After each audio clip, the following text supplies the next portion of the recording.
পানির অপর নাম জীবন, এটা তো আমরা সকলেই জানি। আর এই পানি ছাড়া আমাদের জীবনে একটি দিন কাটানোই অনেক কষ্টকর হয়ে যাবে।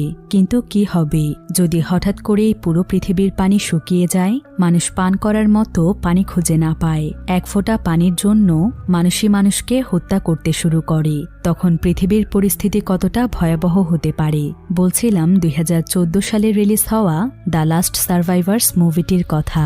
এটি মূলত একটি সার্ভাইভাল থ্রিলার মুভি। আসলে পানি যে আমাদের জন্য কতটা মূল্যবান আর পানি ছাড়া মানুষ যে কতটা অসহায়, সেটাই খুব সুন্দরভাবে ফুটিয়ে তোলা হয়েছে এই মুভিটিতে। তাহলে চলুন শুরু করা যাক দ্য লাস্ট সার্ভাইভার্স মুভিটির এক্সপ্লেনেশন। তো গল্পটি শুরু হয় ভবিষ্যৎ পৃথিবীতে, যখন পৃথিবীর তাপমাত্রা অনেক বেড়ে গিয়েছিল। এমনকি প্রায় 10 বছর ধরে পৃথিবীতে এক ফোঁটাও বৃষ্টি হয় না। তাই পৃথিবীর প্রায় প্রত্যেকটি জায়গাতে খরা দেখা দিয়েছে। এমনকি প্রায় সমস্ত জায়গার মাটি শুষ্ক হয়ে একদম চূর্ণ বিচূর্ণ হয়ে গিয়েছে। পৃথিবী আগে যেমন সবুজ শ্যামলে ঘেরা ছিল, এখন আর তেমন নেই। পুরো পৃথিবী যেন মরুভূমিতে পরিণত হয়েছে, যার ফলে এখন পৃথিবীর কোনো জায়গাতেই সহজে পানি পাওয়া যায় না। তাই প্রতিনিয়ত শত শত মানুষ পানির অভাবে মারা যাচ্ছে। তো এখানে আমরা আমেরিকার অরেগন রাজ্য দেখতে পাই। পৃথিবীর বাকি জায়গাগুলোর মতোই এখানকার অবস্থাও খুবই শোচনীয়। এখানকার দূর দূরান্ত পর্যন্ত শুধু খরা ছাড়া আর কিছুই নেই। এমনকি আশেপাশের কোথাও কোনো গাছপালাও দেখা যায় না। তবে এখানে এখনো কিছু সার্ভাইভার্স বেঁচে আছে, যারা কিনা প্রতিনিয়ত নিজেদেরকে বাঁচিয়ে রাখার সংগ্রাম করছে। কারণ এখানে পানির অভাব এতটাই বেশি ছিল যে এখানকার প্রায় 90% মানুষ মারা গিয়েছে, আর সারভাইভ করছে প্রায় 10% মানুষ। তবে যেই সকল মানুষেরা সারভাইভ করছে তারা তাদের বেশিরভাগ সময়ই পানির খোঁজে কাটিয়ে দেয়। তো এই জায়গাটিতে একটি ফার্ম হাউস রয়েছে, আর এই ফার্ম হাউসে দুজন মেয়ে বসবাস করে, যার মধ্যে একজনের নাম ক্যান্ডেল এবং আরেকজনের নাম লিলি। সম্পর্কে তারা খুব ভালো বন্ধু ছিল, তাই তারা দুজন একসঙ্গেই থাকে। তবে এই ফার্ম হাউসে থাকার পেছনে তাদের বিশেষ একটি উদ্দেশ্য আছে। আসলে এই ফার্ম হাউসের ভেতরে খুবই পুরাতন একটি পাম্প রয়েছে, যেখানে প্রতিনিয়ত কিছুটা হলেও পানি পাওয়া যায়। আর এই পানির জন্যই তারা দুজন এখানে থাকে। তবে তারা কিন্তু এখানে লুকিয়ে বসবাস করে, কারণ এখানকার চারিদিকে স্ক্যাভেঞ্জার্সরা সব সময় ঘুরে বেড়ায়। তাই ক্যান্ডেল চাইলেও লিলিকে নিয়ে এখান থেকে বের হতে পারে না। তো ক্যান্ডেলের কাছে একটি পুরনো রেডিও ছিল, আর এই রেডিওটির মাধ্যমে ক্যান্ডেল প্রতিনিয়ত আশেপাশের সমস্ত খবর শুনে। রেডিওটিতে ক্যান্ডেল প্রায় সময় শত শত তৃষ্ণার্থ মানুষের আর্তনাদ শুনতে পায়। কোনো কোনো মানুষ তো প্রায় 10 দিন যাবৎ পানি পান করেনি, আবার কোনো কোনো মানুষ প্রায় 1 মাস ধরে পানি পান না করার ফলে তারা খুবই মুমূর্ষ অবস্থায় মৃত্যুর কোলে ঢলে পড়েছে। আর এই সকল মানুষের আর্তনাদ ক্যান্ডেল রেডিওতে শুনতে পায়। তবে এতে করে ক্যান্ডেলের মনে অনেক ভয়ের সৃষ্টি হয়, কারণ তার কাছে তখন মনে হয় যে খুব শীঘ্রই হয়তো তাদেরও এমন করুণ পরিণতি হবে। তো একদিন ক্যান্ডেল এবং লিলি যখন তাদের ফার্ম হাউসে বসেছিল, ঠিক তখনই তারা বাহির থেকে কিছু শব্দ শুনতে পায়। ক্যান্ডেল তখন দেখতে পায় যে তাদের ফার্ম হাউসের সামনে দুজন ব্যক্তি ঘোরাফেরা করছে। তাই ক্যান্ডেল এবং লিলি ভয় পেয়ে ফার্ম হাউসের উপরে থাকা একটি জায়গাতে লুকিয়ে পড়ে, কারণ তাদের কাছে মনে হচ্ছিল যে এই দুজন ব্যক্তি হয়তো স্ক্যাভেঞ্জার্স, তাই তারা তাদেরকে দেখতে পেলে ধরে নিয়ে যাবে। তো ক্যান্ডেল এবং লিলি প্রায় অনেক সময় ধরে ফার্ম হাউসের উপরে লুকিয়ে থাকে। এদিকে স্ক্যাভেঞ্জার্সরা যখন এখানে কাউকেই খুঁজে পায় না, তখন তারা সেখান থেকে চলে যায়। তাই ক্যান্ডেল তখন ফার্ম হাউস থেকে বাহিরে বেরিয়ে আসে, কিন্তু বাহিরে এসে সে সেখানে একজন মেয়েকে দেখতে পায়। প্রথমে তো সে মেয়েটিকে স্ক্যাভেঞ্জার্সদের একজন সদস্য মনে করে, যার ফলে ক্যান্ডেল তার বন্দুকের সাহায্যে মেয়েটিকে গুলি করে মারতেই যাচ্ছিল। কিন্তু মেয়েটি তখন ক্যান্ডেলকে বলে, দয়া করে আমাকে গুলি করো না, আমি তোমাদের মতোই সাধারণ একজন মানুষ।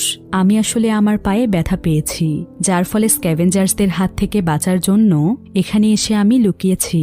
আমার প্রচুর পরিমাণে পিপাসা পেয়েছে, তুমি কি আমাকে একটু পানি দিতে পারবে? মেয়েটির কথা শুনে ক্যান্ডেলের অনেক মায়া হয়, তাই সে তাদের কাছ থেকে মেয়েটিকে একটু পানি পান করতে দেয়। তাই মেয়েটি অনেক খুশি হয়, আর ক্যান্ডেলের কাছ থেকে সে পানি পান করে। এরপর মেয়েটি এখানে ক্যান্ডেলকে জানায় যে তার নাম হলো স্কাই। ক্যান্ডেলের কাছে মনে হয় স্কাইয়ের সঙ্গে হয়তো আরো কেউ রয়েছে, কিন্তু স্কাই তাকে বলে যে পানির অভাবে তার পরিবারের সবাই মারা গিয়েছে। আপন বলতে শুধুমাত্র তার একটাই বোন আছে, কিন্তু সে এখান থেকে কিছুটা দূরে থাকে, তাই বর্তমানে সে একাই সার্ভাইভ করছে। আর স্ক্যাভেঞ্জার্সদের ভয়ে সে সেখানে পৌঁছতে পারছে না। ক্যান্ডেল তখন স্কাইকে বলে, তুমি চাইলে আমার সঙ্গে থাকতে পারো, এই ফার্ম হাউসে আমি আমার বেস্ট ফ্রেন্ডের সঙ্গে থাকি, এখানে তোমার কোনো অসুবিধা হবে না, আমরা 3জন মিলে একসঙ্গে সারভাইভ করব।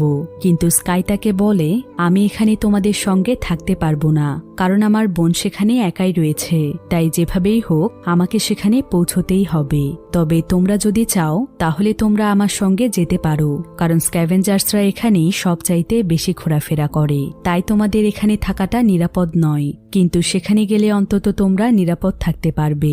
তবে এ কথা শুনে ক্যান্ডেল তাকে বলে, আমরা তোমার সঙ্গে যেতে পারবো না স্কাই, কারণ আমাদের একটি আলাদা প্ল্যান রয়েছে।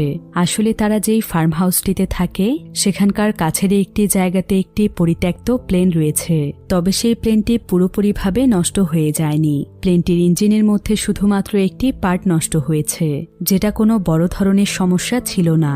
যদি তারা কোনো মতে প্লেনটির ইঞ্জিনের সেই পার্টটি ঠিক করে ফেলতে পারে তাহলে তারা খুব সহজেই এখান থেকে বের হতে পারবে। ফলে ক্যান্ডেল ক্যাম্পেইনে গিয়ে লিলির ট্রিটমেন্ট করতে পারবে, এমনকি রাস্তাতে তাদেরকে স্ক্যাভেঞ্জার্সদের ভয় করতে হবে না। আসলে ক্যান্ডেলের প্ল্যান হচ্ছে ক্যাম্পেইনে লিলির ট্রিটমেন্টের পর এই প্লেনে করে তারা এমন একটি জায়গা খুঁজে বের করবে যেখানকার সবকিছু সবুজ শ্যামলে ঘেরা থাকবে, কারণ ওই সমস্ত জায়গাগুলোতে পানি পাওয়ার সম্ভাবনা রয়েছে। তাই ক্যান্ডেল এখন লিলিকে নিয়ে কোথাও যাচ্ছে না, সে প্রতিনিয়ত প্লেনটিকে ঠিক করার চেষ্টা করছে। তো ক্যান্ডেল এখানে স্কাইকে তার প্ল্যানের ব্যাপারে বলে। এরপর সে স্কাইকে একটি বোতলে করে কিছু পানি দেয়, যাতে করে সে এতটা রাস্তা সার্ভাইভ করে তার বোনের কাছে পৌঁছতে পারে। স্কাই তখন ক্যান্ডেলকে ধন্যবাদ জানিয়ে সেখান থেকে চলে যায়। তো রাতের বেলা ক্যান্ডেল যখন লিলির সঙ্গে ফার্ম হাউসে বসেছিল তখন সে সেখানে রেডিও শুনছিল।